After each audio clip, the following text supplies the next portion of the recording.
In French, there are multiple silly ways of saying it rains.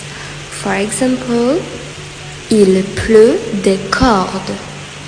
It literally says it's raining strings. It's a figurative expression. In French, we can also say ça mouille. Ça mouille. It's a slang word that means it's wet. There's another one that says c'est le déluge. It's really dramatic and also biblical. It's a way of saying it's the flood.